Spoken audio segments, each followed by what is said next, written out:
Good morning, everyone.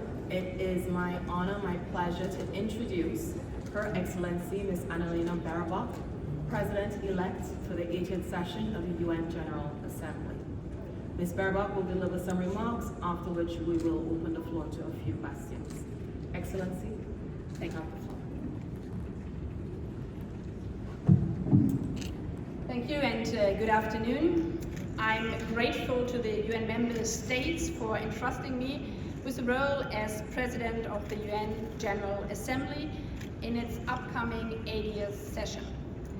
I'm honored to take on this task in September and guide the work of the most representative body of the United Nations. The General Assembly is a place that gives an equal voice and vote to each member state, large and small. In these challenging times, it is more important than ever that all these voices are heard. I commit to all 193 member states to serve as an honest broker and as a unifier. The basis of my work will be a trust-based dialogue that fosters mutual respect. The wise and unifying leadership of the current President, His Excellency Philemon Young, will be important guidance for me. Countries around the world naturally have diverging perspectives and interests. But here at the United Nations, we have one shared vision and a compass, our UN Charter. This foundational document was written 80 years ago after the end of the Second World War. The UN Charter reflects a deep desire to prevent the horrors of war, to promote development, and to protect human rights. Today, 80 years later, peace, international cooperation, sustainable development, justice, and human rights remain at the very center of our collective desire to forge a better future for all. We all feel we live in challenging times. We are walking on a tightrope of uncertainty, which makes our UN Charter even more existential. In this crucial moment, as I underlined in my acceptance speech, I stand ready to support the General Assembly in taking bold action and defending the multilateral system. I stand ready to support the United Nations in making a real positive impact on our daily lives. I stand ready to support the partnership that strengthens what unites us, because we are better together. A key objective will be to support member states to renew and to refocus on the United Nations, to make the United Nations fit for the 21st century. This organization needs adequate, reliable funding, and at the same time, we must increase the efficiency and effectiveness of the entire system. I will do my utmost to strengthen peace and security and to help accelerate the achievements of the Sustainable Development Goals. I will strive for human rights, justice and accountability to remain at the core of the General Assembly's values and goals. I see the diversity of the General Assembly as our great strength. A key priority is the United Nations that embraces everyone. Let us wholeheartedly engage with civil society and especially with young people. And as only the 5th woman in this position within 80 years, I'm aware that peace and development can only be sustained when half of the population, which is in every country, women, have an equal seat at the table. We all know it has never been easy and it will never be easy, but we cannot give up in striving to make the world better together. I thank you.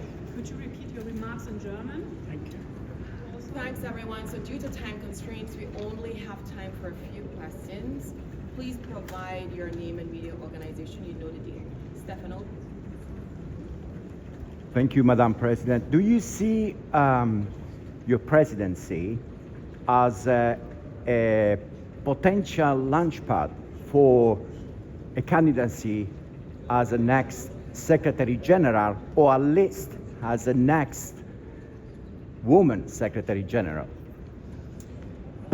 Well, obviously, in this upcoming session, the 80th session, the main task will be to select the next Secretary General. And there has a strong call been in the Pact for the Future to have it in a very transparent way, underlining that so far there hasn't been a woman at the Secretary General post, but we know the procedures in this process. We are currently at the revitalization process as well, which is giving guidance for the Secretary General process for the next upcoming session. So the role of the member states, the role of the General Assembly will be crucial, like in the past, and obviously working closely together with the Security Council with regard to the process. So I'm really looking forward in this challenging time to work together with all the member states in this endeavor. Desi, please give your media organization when you're asking the question. Thank you. Madam President-elect Xu Dezhi with China Central Television. We know that one of the pillars here is actually security and peace. With Security Council now is unable to act on many of the issues, what's your plan for the General Assembly to shoulder its responsibility and make a difference? The General Assembly is the most international body and the most legitimized body of the United Nations, and it has a special role in the international order also for peace and security. And I've heard many voices also in my hearings here underlining that in these times the General Assembly plays a crucial role for peace and security, and this is why I underline also in my introduction and the acceptance speech that I will follow this call for member states to work closely with the Security Council and the Peace Building Commission also on peace and security. But what many have also underlined and which is founded in our charter is that peace and security is not an isolated pillar of the United Nations, but peace and security, development and human rights are interconnected. And we know from the last 80 years that sustainable peace is depending on sustainable development for countries. So this is how I see also the role for the General Assembly, and this is why it was important for me to underline the importance of the SDGs in the upcoming year, as it was also highlighted in the Pact for the Future. Thank you. Unfortunately, we only have time for one more question. Please go ahead. Giselle Bucher, ARD. Frau Baerbock, was sagen Sie dazu, dass Russland eine geheime Wahl beantragt hat und einige auch Helga Schmidt statt Sie gewählt haben? Und was sind jetzt die für Sie wichtigsten Aufgaben und Reformen, die angestoßen werden müssen, wo die UN finanziell und politisch so unter Druck stehen? Maybe I will jump to the first part of the question to everybody Also with regard, and then I will continue it briefly. Hopefully everybody understands with my language background to German. So beginning to the question that there has been a vote, it's the right of each member state to call for a secret ballot. There have been examples before. I am grateful for the overwhelming majority of member states have voted in favor of my candidacy, and I'm looking forward to work with all member states together in these challenging times. And now maybe briefly in German with regard to the general term. Wir leben in stürmischen geopolitischen Zeiten. Umso wichtiger ist es, dass wir gemeinsam das multilaterale System der Vereinten Nationen im Zentrum bewahren und stärken. Und daher freue ich mich, diese Aufgabe für die 80. Session der Generalversammlung annehmen zu dürfen, als Präsidentin gemeinsam mit den Mitgliedstaaten der Vereinten Nationen für die Stärkung des internationalen Rechts zu arbeiten, die Vereinten Nationen fit für die Zukunft zu machen. Wie jede Organisation braucht auch die Vereinten Nationen eine Modernisierung. Das wird eine große Herausforderung, weil die internationale Ordnung, die Vereinten Nationen unter starkem politischen und finanziellen Druck stehen. Und daher ist die Leitlinie meiner Präsidentschaft Better Together. Wir sind stärker, wenn wir zusammenarbeiten, und das wird gerade bei schwierigen Fragen in diesen stürmischen Zeiten die Hauptverantwortung der nächsten Präsidentin sein, unterschiedliche Akteure zusammenzubringen. Was sagen Sie zu One den more Stimmen? question.